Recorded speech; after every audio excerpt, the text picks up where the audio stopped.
You seek confidence, a foundation so strong that the winds of fortune cannot shake it.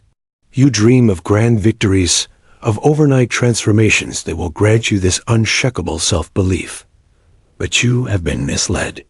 True confidence, the kind that endures, is not born in a single brilliant flash of triumph. It is forged, piece by piece, in the quiet accumulation of small, deliberate wins. Forget the grand gestures for a moment. They are often illusions, fleeting and unreliable. The world tells you to fake it till you make it, to project an image of power you do not yet possess. But this is a hollow shell, easily cracked under pressure. A prince who relies on appearances alone will find his authority crumbles when tested. Real power, real confidence, comes from tangible, earned success, no matter how modest. Think of it as building a fortress. You do not start with the towering ramparts. You start by laying a single stone, perfectly placed, then another and another. Each stone is a small victory. Waking up at the hour you intended, reading 10 pages of a difficult book, completing a task you have been avoiding. These are your stones. Individually, they seem insignificant, but over time, they form a foundation, solid and immovable. Why is this method so potent? Because it is rooted in reality. Each small win is an indisputable piece of evidence. You said you would do something, and you did it. This is a direct transaction with yourself, a promise kept. Your mind begins to register this pattern. It learns that your word has weight, that your intentions translate into action. This is the bedrock of self-trust, and self-trust is the heart of confidence. Consider the general who wishes to conquer a kingdom. Does he march his entire army to the capital in one desperate gamble? Only a fool would do so. A wise leader secures a small village first. He establishes a foothold, gathers resources, and learns the terrain. This small victory provides a secure base from which to launch the next, slightly larger campaign. His confidence, and that of his soldiers, grows not from the dream of capturing the throne, but from the reality of holding that first village. This is the strategy I advise for you.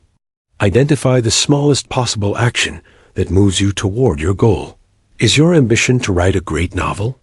Don't stare at a blank page, paralyzed by the enormity of the task. Your goal for today is to write one single well-crafted sentence. Just one. Can you do that?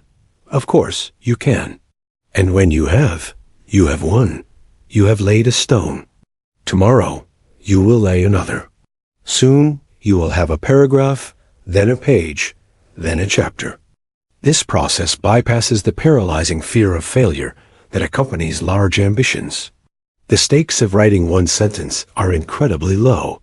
The chances of success are incredibly high. By engineering these small, frequent wins, you are not just making progress. You are actively training your brain to associate effort with reward. You are creating a positive feedback loop. Success breeds confidence, which in turn fuels more ambitious efforts, leading to greater success. The world worships the dramatic, the sudden rise to power, the lightning strike success.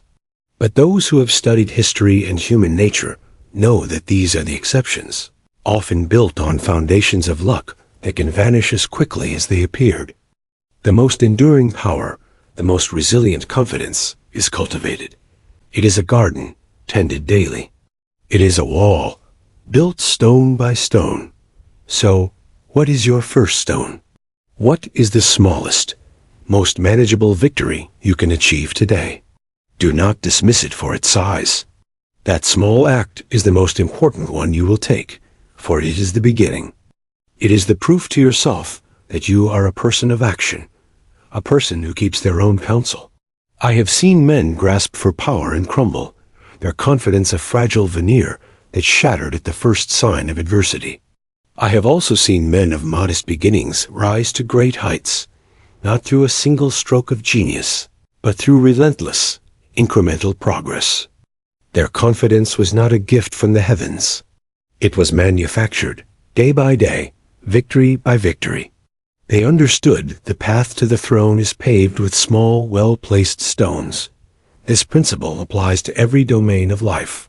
Learning a new skill, building a business, improving your health, mastering a craft.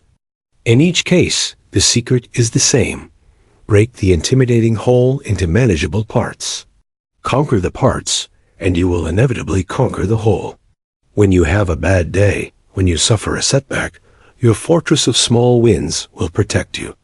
A single lost battle does not mean the war is lost when you have a history of 100 other victories to stand upon.